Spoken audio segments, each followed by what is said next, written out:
From teabag manufacturers to commercial real estate firms, our featured speaker's company provides IT sales solutions that support clients doing in excess of $1 billion in annual sales. His technology career includes 18 years of Microsoft certification, jobs working for Conrail, Motorola, Mindspring, and Earthlink prior to founding Bensinger Consulting in 2003. Please welcome one of America's most successful cloud computing entrepreneurs, Mr. Ed Bensinger. Yeah.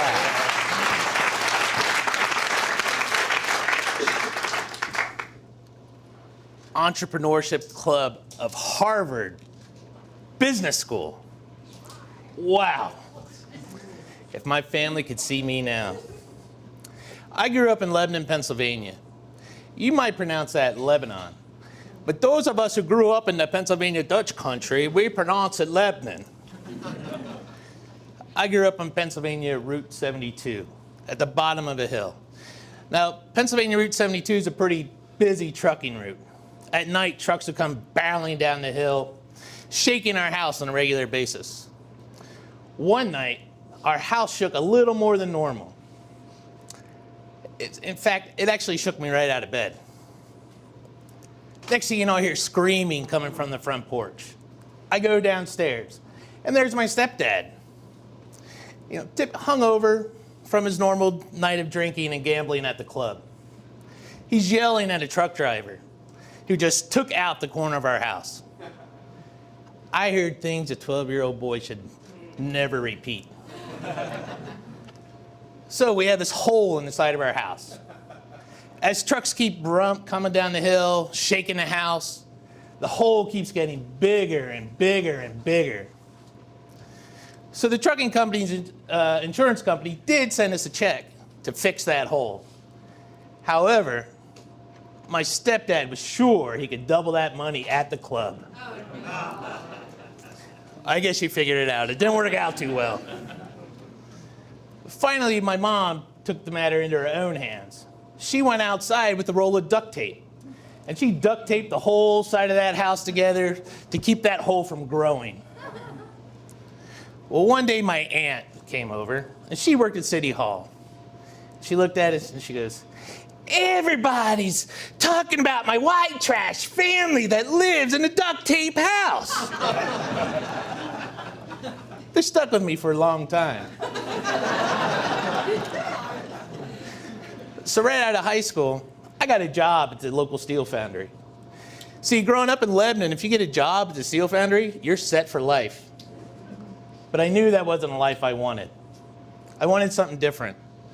So I went back to school to get my degree in electronics. My family thought I was really foolish leaving that perfect job at the steel foundry. While I was in school, I worked at a regional grocery store. They offered me a management position, and the pay was actually pretty good.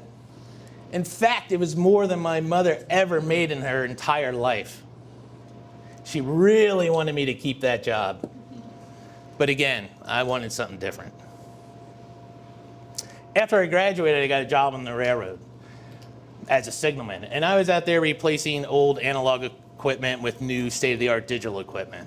I then got into network computing, and finally I started my own business.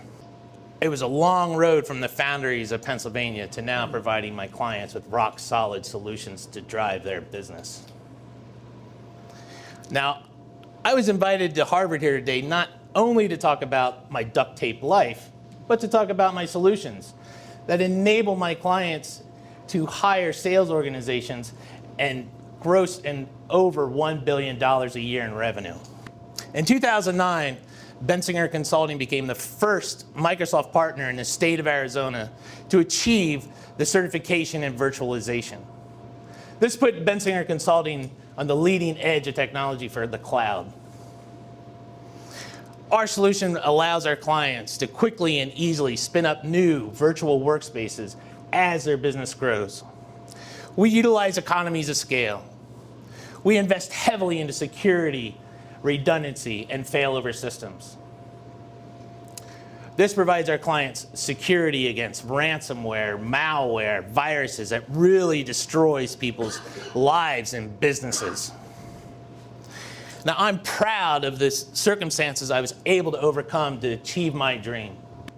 And I'm very proud to say I can do it without use of 1 inch of duct tape. Yeah!